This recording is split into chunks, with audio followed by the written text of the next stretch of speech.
Olá, amigos do canal Vista Pátria, que é Alan Frutuoso, e eu gostaria de trazer para vocês hoje um assunto que está causando espanto em grande parte da comunidade internacional. La caravana migrante procedente de Honduras llegó a la frontera de Guatemala con México al mediodía del viernes. Você já deve ter reparado nos últimos dias uma caravana de imigrantes rumo aos Estados Unidos, mas é uma caravana enorme, que começou com 200 pessoas, chegou a 7 mil imigrantes e agora já está em quase 14 mil imigrantes, segundo algumas fontes. Para entendermos o real motivo desse episódio extraordinário que está acontecendo na América Central, a gente precisa voltar um pouquinho no tempo, tá? Não tem como entender o que está acontecendo agora se não voltarmos ao ano de 2009, porque naquele ano uma coisa essencial para esse fato de hoje aconteceu e o Brasil estava no meio dessa história. Vamos lá? República de Honduras, José Manuel Zelaya. 1. Esta revolución, estos 10 años de lucha, significan un símbolo contra el fraude capitalista de Wall Street. Em 2009, Honduras era governada por um integrante do Foro de São Paulo, né? O Zelaya era o atual presidente naquela oportunidade e ele tentou fazer uma coisa que todo esquerdista do Foro de São Paulo adora fazer para se perpetuar no poder. Ele não tinha direito à reeleição naquele ano e por isso ele tentou uma Assembleia Constituinte para mudar a Constituição e se perpetuar no poder. E o método que ele tentou utilizar para fazer isso foi a convocação de um referendo sobre essa Assembleia Constituinte, o que foi julgado inconstitucional pela Suprema Corte do país. Então, ele tentou fazer o plebiscito, o referendo, aos moldes de Hugo Chávez, e a Suprema Corte falou, opa, calma, vai devagar, você não tem direito a fazer isso aí. O que ele fez? Vamos respeitar? Não. Ele tentou antecipar o referendo, o que acabou gerando uma ordem de prisão expedida pela Suprema Corte, que foi executada pelas Forças Armadas daquele país, né? Na época foi noticiado um golpe militar em Honduras, em 2009. El país celebraba este domingo un polémico referéndum sobre la posibilidad de que el presidente fuera reelegido. Y ante la consulta, el ejército se ha tomado la justicia por su mano. Un comando de las Fuerzas Armadas ha capturado al presidente Manuel Zelaya de madrugada. Le han trasladado a una base aérea del sur del país, desde donde ha sido deportado a Costa Rica. Então Zelaya, naquele momento, ele é deposto, ele é preso e ele é deportado para fora do país. O Congresso Nacional de Honduras faz uma votação e acaba depondo o então presidente Zelaya, né, do Partido Liberal, que é o partido de esquerda que atua em Honduras. Prometo ser fiel a la República, a la Constitución y a las leyes. Então o presidente da Câmara ele assumiu interinamente a presidência até que fosse convocada uma nova eleição, democraticamente, o que aconteceu naquele próprio ano. Porém, eis que surge o Brasil, então governado por Luiz Inácio Lula da Silva. El pasado 28 de junio, el señor Zelaya fue removido de su cargo legalmente por decisión de la Corte Suprema de Justicia y el Congreso Nacional de nuestro país. Pese a que Brasil no nos ha extendido la cortesía de reconocer el gobierno constitucional de Honduras. Lula reafirmou. Não, peremptoriamente não. O presidente Lula também declarou que só aceitaria o resultado das urnas se Manuel Zelaya tivesse sido restituído ao cargo. Lula não poderia deixar o seu amigo de Foro de São Paulo ser deposto daquela forma. Não poderia, em hipótese alguma. O que ele fez? Ele mandou uma missão diplomática brasileira, ele expôs o Brasil a essa vergonha, trouxe de volta, clandestinamente, de uma missão secreta, ele trouxe de volta o Zelaya para dentro de Honduras e instalou ele na embaixada brasileira naquele país. Golpe de Estado, como que derrocou o presidente constitucional de Honduras, Manuel Zelaya, que se encontra desde segunda-feira refugiado na Embaixada do Brasil em Tegucigalpa. Então ele pegou o cara que foi deposto, né, com ordem da Suprema Corte, com anuência do Congresso, e colocou o cara de volta na marra. O Lula mandou os diplomatas brasileiros, naquele momento, colocarem Zelaya na marra dentro da Embaixada Brasileira. O exército de Honduras tem ordens para prender Zelaya, acusado de traição à pátria por tentar modificar a Constituição para se reeleger. O presidente Lula e a colega argentina Cristina Kirchner conversaram por telefone com o presidente deposto de Honduras, Manuel Zelaya, para prestar solidariedade. A partir desse momento, teve as novas eleições democráticas em Honduras. Eu vou chegar até o ponto da caravana, mas a gente precisa entender como Honduras chegou a esse ponto. As novas eleições, então, foram realizadas, né? Apesar do pedido de boicote de Zelaya, o povo foi em massa, compareceu em peso às urnas e elegeu o, então, Pepe Lobo, que era do Partido Nacional, considerado um partido de centro-direita, né? Mais para o centro, ali daquele país. E o então presidente eleito, Pepe Lobo, entrou num acordo com Zelaya e falou: Zelaya, eu vou te dar um indulto para você ir embora daqui, você vai embora, para de encher o saco e fica tudo resolvido. Você não vai preso e você também não enche o saco aqui do país. Tá ok? Tá ok, tudo bonitinho. Ele foi embora do país e o Lobo assumiu o poder. Esse exílio do Zelaya durou aproximadamente 1 ano e um pouquinho. Em 2011 ele volta. E ele volta de onde? El presidente de Honduras, Manuel Zelaya, ha llegado a Nicaragua el domingo por la noche, donde fue recibido por los mandatarios de Venezuela, Hugo Chávez, Nicaragua, Daniel Ortega y Ecuador, Rafael Correa. Da Nicarágua, que atualmente e desde aquela época tinha como governante Daniel Ortega, outro integrante do Foro de São Paulo, também amigo do Lula, que hoje em dia, inclusive, está reprimindo a oposição, matando, usando violência, inclusive matou uma médica brasileira há pouco tempo. Então, Zelaya volta da Nicarágua, é aclamado pelaquela ala da esquerda e começa a articular o seu retorno, a sua influência ali na oposição. Apesar dele ter os direitos políticos dele caçados, né? Mas os esquerdistas não costumam respeitar muito isso. Mas então você pensa, Zelaya saiu do poder, a esquerda, que era do Foro de São Paulo, saiu do poder, colocou um cara de centro, está resolvido o problema em Honduras, né? Não, lembre-se que a gente está na América Latina e na América Latina a corrupção é uma forma de perpetuação no poder, independente da corrente política. Dos nuevos casos de corrupción en Honduras tienen a la primera dama y a la vicepresidenta del Congreso. El gobierno hondureño está enfrentando escándalos de corrupción, Então, o governo do Partido Nacional, ele começou a apoderar-se do Estado. Algo muito parecido, inclusive por agências que controlam, que acompanham o nível de corrupção em alguns países, apontam que a corrupção em Honduras, que foi instalada a partir de 2010, é muito semelhante à metodologia utilizada no Petrolão. Então, tem isso em comum. Por quê? Honduras ele é governado por oligarquias econômicas. Então, tem o setor de telecomunicação, que controla ali a parte da comunicação do país, e tem o setor agrícola e o setor de empreiteiros. Olha, os empreiteiros aí, como sempre. Então, essa turminha aí, ela está sempre se intercalando no poder e controlando tudo. Essa fonte de corrupção, né, lembra muito o que a gente viu aqui com o governo Temer.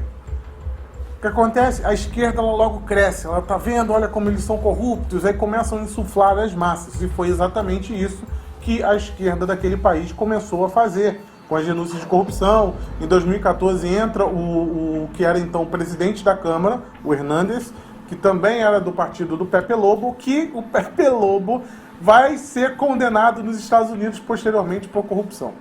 E 38 membros do partido também estão sendo investigados por corrupção. Então, esse caldo, essa lambança em Honduras, acumulada da violência, possibilitou que a esquerda voltasse às ruas de forma mais virulenta.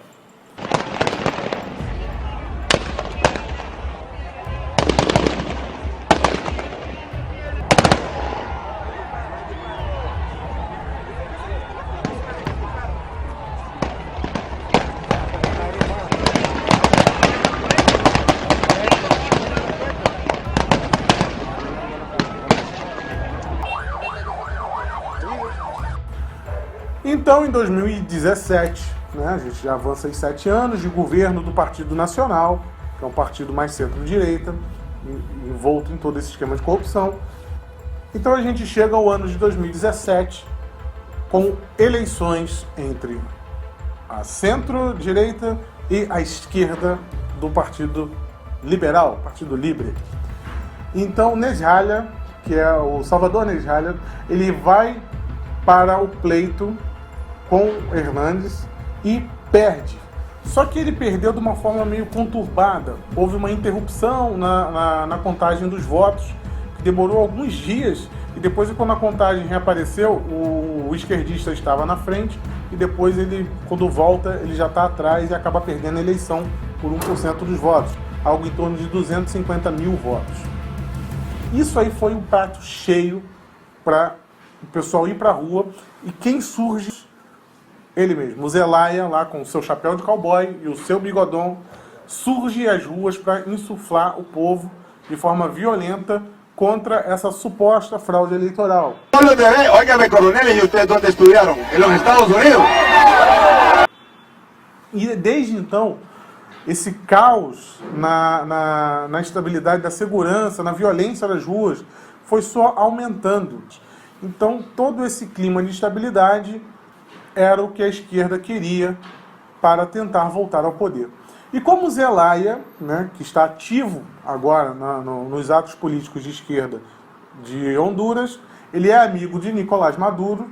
O que significa hoje para Venezuela esta posesión de Nicolás Maduro como nuevo presidente de la República Bolivariana de Venezuela? Este es un acontecimiento histórico para Latinoamérica. Eles são amigos, Zelaya, Nicolás Maduro e o candidato Nezhalya, que é do partido do Zelaya. Então, Zelaya e Nezhalya são a mesma coisa. Então, desde que Zelaya colocou a turma dele, o MST hondurenho, nas ruas para queimar tudo e tocar o terror, esse estado de caos permanece por 1 ano. E agora surge essa caravana misteriosa.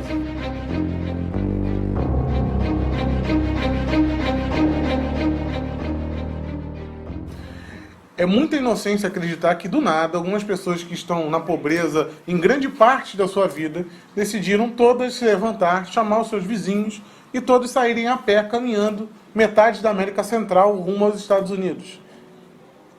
Isso é loucura, é muita ingenuidade acreditar nisso. A grande imprensa está tentando passar que é por causa da pobreza, da violência naquele país. Gente, isso não faz sentido. Tá? Honduras, apesar de todas as suas mazelas, ela não é uma Venezuela. Não está faltando comida lá, não está esse caos econômico em Honduras que faça todas essas pessoas saírem em debandada. Aí quando você observa todo esse cenário, todo esse histórico da esquerda hondurenha, né, e toda essa não aceitação de resultados ou de jogar de acordo com a Constituição, você tem esse retrato atual. E você observa que outros grupos socialistas da América Latina, como desse site, o Marxist.mx, eles estão lá comemorando essa marcha. Vários grupos socialistas da América Latina estão comemorando essa caravana. Por quê? Porque essa caravana está derrubando as barreiras do capitalismo, como está no próprio site do Marxist.mx. Então, há um interesse, sim. Mas você ainda pode ficar na dúvida. Não, essas pessoas estão ali querendo somente uma nova oportunidade de emprego. Porém, essa caravana ela começou com aproximadamente 200 pessoas. Dessas 200 pessoas, coordenadas por membros do Partido Liberal, o partido de Zelaya, começou a caminhar dentre as regiões mais pobres de Honduras e foram aglutinando pessoas para a caravana, usando as mesmas táticas que os traficantes de pessoas que atuam no México utilizam, prometendo mundos e fundos nos Estados Unidos, oportunidades, né? Todo um cenário fantasioso, e essas pessoas que não têm nada a perder vão se juntando, né, a essa marcha. Esses coordenadores de caravana, eles não têm o menor senso de humanidade, tá? Porque a partir de agora as ONGs de direitos humanos, as instituições de direitos humanos estão exigindo que Trump aceite todas essas pessoas. Porém, Eles deveriam estar criticando os coordenadores dessas campanhas, que estão levando crianças, pessoas adoentadas, tem gente morrendo, caindo de caminhão, dos caminhões que estão levando, por irresponsabilidade. Como você vai fazer uma coisa dessa? Caminhar quilômetros e quilômetros com crianças, alguns idosos. E como se não bastasse apenas, né, essas pessoas que estão sendo usadas como massa de manobra pela esquerda hondurenha, também se juntou ao grupo, logo após que eles romperam a fronteira com o México, tá? Após o rompimento da fronteira, grupos de pessoas, na verdade pessoas que foram deportadas dos Estados Unidos por cometerem crimes, estão se juntando à caravana. Pelo menos 1.000 pessoas já se juntaram a essa caravana. Então o cara ele comete um crime, o governo americano vê que ele cometeu um crime e deporta o cara. E agora esse povo todo está se juntando a isso. A maioria, para não dizer todas, a maioria dessas pessoas que estão integrando essa caravana não possuem sequer passaporte, nenhuma documentação. Eles alegam que estão indo em busca de oportunidade de trabalho. Se eles estão indo em busca de oportunidade de trabalho, logo pela lei americana, eles não podem ser considerados refugiados. Porque a lei americana é clara, né? Se você vai em busca de trabalho, você tem que passar pelo processo seletivo de imigração para trabalho. Honduras não está em guerra. Honduras não está passando por calamidade pública. Então, esse papo de refugiados não cola, não faz sentido. Por que eles seriam refugiados? 80% dos imigrantes que estão nessa caravana são homens com menos de 35 anos. Repare que esse padrão nessas imigrações em massa se repetem, tanto de imigrantes sírios, quanto daquelas invasões à Europa. Todas elas são de homens com menos de 35 anos. E vejam como essa questão da documentação é grave. No México já foram detectados e presos várias pessoas vindo de Bangladesh, que possuem um alto teor de terrorismo islâmico, e estão se infiltrando junto dessa massa de manobra que está caminhando para os Estados Unidos. Então já foram pegos gente que foi deportada dos Estados Unidos e gente vindo de Bangladesh. E não é de hoje que a esquerda utiliza as mazelas das pessoas e aproveitam da pobreza das pessoas. Nós vemos isso muito claro aqui no Brasil com o MST. Vão lá, doutrinam as pessoas e ficam usando como massa de manobra. Aquele próprio pessoal do MTST que invade prédios por aí, as pessoas não conseguem nem dizer por que estão ali. Isso é modus operandi da esquerda. E se ainda restar alguma dúvida de que há dedo dos esquerdistas de Honduras nessa movimentação, veja esse vídeo onde aparecem diretores e integrantes do Partido Libre, que é o Partido Liberal, o partido de esquerda, o partido de Inés Ralha. Inclusive, essa mulher aparece na foto com ele e está dentro de um dos ônibus da caravana. Um diretor do partido também é visto dentro do ônibus da caravana, sem contar os inúmeros caminhões que estão sendo financiados para carregar essas pessoas. Então há toda uma orquestração por trás disso, tá? Que é confirmada pelo secretário de Estado americano, Mike Pompeo, que afirma que Zelaya e Maduro estão por trás disso. Ele fala com todas as letras. Tá? Então, provavelmente, agora você já sabe o que está acontecendo, o que está por trás dessa marcha, que será utilizada exaustivamente pela grande mídia, né, para confrontar Donald Trump e confrontar a soberania dos Estados Unidos. Porque é isso que, no fundo, todos eles querem. É só observar como a imprensa lida com essa imigração em massa para a Europa. E agora querem fazer o mesmo com os Estados Unidos, sem levar em conta os reais motivos. Quando você liga na Globo News e vê o cara falando que aquele mundo de gente está caminhando simplesmente porque não tem oportunidade, cara, isso não faz sentido. Tá? É muita ingenuidade acreditar nisso. Há dinheiro do Foro de São Paulo, há dedo do Foro de São Paulo por trás disso. É só você ver que os integrantes naturais do Foro de São Paulo estão participando ativamente dessa movimentação. E agora o México ele terá um presidente que tomará posse no dia 1º de dezembro, que é de extrema esquerda. A América Latina ela é um verdadeiro parque de diversões e sempre foi para a esquerda. Então, por exemplo, quando a Forbes, né, a revista Forbes, ela destaca de que essas pessoas estão simplesmente fugindo de uma eventual instabilidade social, a revista Forbes, ao mesmo tempo, não explica quem está pagando os caminhões. Né? Isso não fica claro. E se constrói toda aquela narrativa de os coitadinhos estão migrando, vamos abrir as fronteiras e vamos derrubar os muros e o mundo todo é feliz. Quando a gente sabe que, na verdade, não é assim. Tá? Pessoal, esse vídeo foi gravado no dia 23, tá, de outubro. Então, provavelmente, mais coisas acontecerão nos próximos dias, já que a marcha, nesse momento, ela está no México e está indo a todo vapor para a fronteira dos Estados Unidos. E nós ouviremos falar disso bastante no noticiário nos próximos dias. Porém, com certeza, a narrativa apresentada será outra. Pessoal, aqui foi Alan Frutuoso para o canal Vista Pátria. Deixe o seu gostei no vídeo para poder ajudar esse canal. Se inscreva se ainda não é inscrito e ative o sininho para receber as notificações dos próximos vídeos. Tá bom? Pessoal, siga nossa fanpage também e nos siga no Twitter. Até a próxima. Tchau, tchau.